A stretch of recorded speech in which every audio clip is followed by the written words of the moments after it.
Hello, everybody.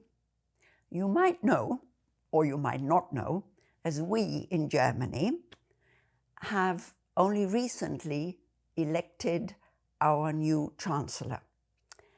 And it was very important to us because we had to vote for the successor of Angela Merkel. And I'm sure you know her.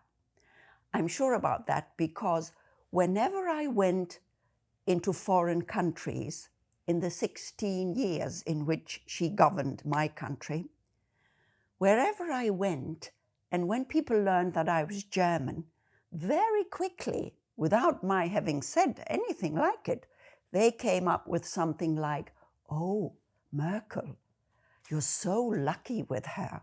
I wish we had somebody like her."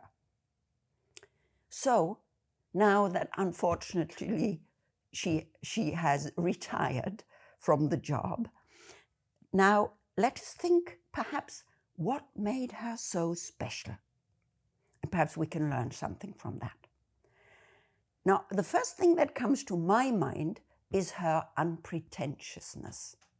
She never ever made believe that she was more important than others, or that the country that she represented, Germany, was more important than others. And I give you an example. A few years ago, there was some union of maybe 20 or so of the world's important leaders of countries. And there was an international press conference on the occasion, of course. And on my television, you could see that these presidents of these different countries pour into the room where the press was awaiting them. And first some 4 or 5 people came in, and then Trump really pushed his way through the other 4 or 5 who were in front of him, making absolutely clear in gesture and in facial expression that he had to be first, and that was right. If I had been American, I would have been so embarrassed. No such thing about Merkel. You were never embarrassed about her. You could rely that she would not embarrass me, because she does represent her country and the people living in the country, doesn't she? Or any other leader. With her, you never had to be embarrassed, which is wonderful. I give you another example. Some other international press conference, she was asked by some foreign journalist, being German, what was it, for example, she was proud of? I mean, obviously, that's a tricky question, isn't it? You don't want to be putting anybody down, and yet you've got to answer the question. You know what she came up with? She said, after only seconds of thinking about it, she said, "No one in the world makes windows like we do." Now, isn't that just wonderful? A, it's not putting anybody down. B, it's really funny, and the journalists all laughed out loud. And, oh yes, just by the by, you know, we Germans are much more humorous than our reputation will have it, I assure you. And 3, it was true too, it's a fact. If you've ever been frozen in an English house, you will know what I mean.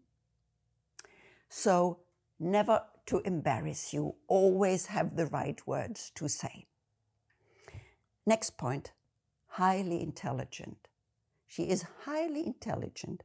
You might not know, or you might know, that she holds a PhD in physics. And she did work as a physicist for a few years before going into politics. So she is trained to think, trained to analyze. Which is why, perhaps, she was the one who always made clear in the Trump era that a fact is a fact, that you cannot confound facts with emotions. You cannot confound truth with emotions. And with her, you'd always believe her, of course. Next point, she was a very important role model in her country. Example, you know, when you ask little children what they want to be once they've grown up, with Merkel, and only in those years of Merkel, of course, it became possible. You could ask little girls what they want to be once they've grown up, and they would come up with, I want to be chancellor. Before Merkel, no little girl would ever have got the idea. So very important as a role model too. And my last point, she has also been, and this might astonish you, she has also been very important in the way she dresses. Yeah, maybe astonishing. I can tell you why. Early on in her career, I'll never forget, I read in a quality paper, Merkel in a light green suit. Huh? She runs one of the countries in the world. She meets other leaders of countries in the world. And I read in the first sentence what she was wearing. Do you see, are you aware of the enormous difference between men and women in the public image? Can you imagine somebody writing Biden in a dark blue suit? No, of course you can't imagine. It wouldn't happen. With a woman, it's different. So, very cleverly, I don't know whether it was her idea or whether she had the right advisors, very early on, she decided on her way of dressing. And I imagine in the morning, in her wardrobe, she has 30 mostly dark-colored trousers, and she just takes the next. And then she has some 30 jackets in all colors of the rainbow, and there she takes the next two. Takes her 2 minutes. Ordinarily, you will know that, it takes a woman half an hour to decide what she dresses. And it's not her fault. It's because the way others see us, that's what makes it important. And trousers, because she's always only worn trousers. And you have no idea, I suppose you have no idea, how important trousers are for the emancipation of women. Example. It was the first time ever I spoke on my PhD thesis years ago, incidentally at a university in Canada. And as I stepped onto the stage to deliver my speech, you know what I first thought? Oh, I hope I haven't got a leather in my stocking.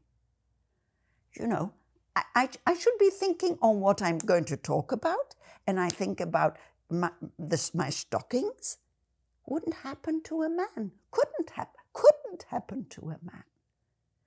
After we had all delivered our talks, there was a reception in the lounge of the university.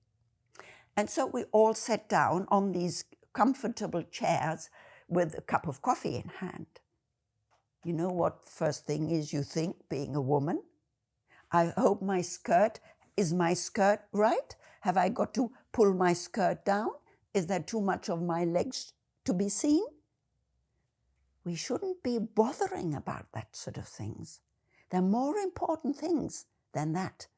And that was Merkel, with her way of dressing, made very clear. She was the leader of a country, and whether she was a man or a woman was not so important, apart from her female qualities, like efficiency, like reconciliation, etc. So, to come to the end and to what I really want to say to you, and why I've been telling you all this. If you listening to me, whether a man or a woman, makes no difference. If you are not first thinking about your career, but first thinking about the good of your country, the good of your neighbors, the good of the world at large. If you're highly intelligent, if you're well educated and well trained, then you should go into politics. Yes. The world is badly waiting for people with the qualities that Merkel has. So think about it. And if you're unsure whether you have the qualities, ask your friends. They'll know. See you, hopefully, in politics. Bye.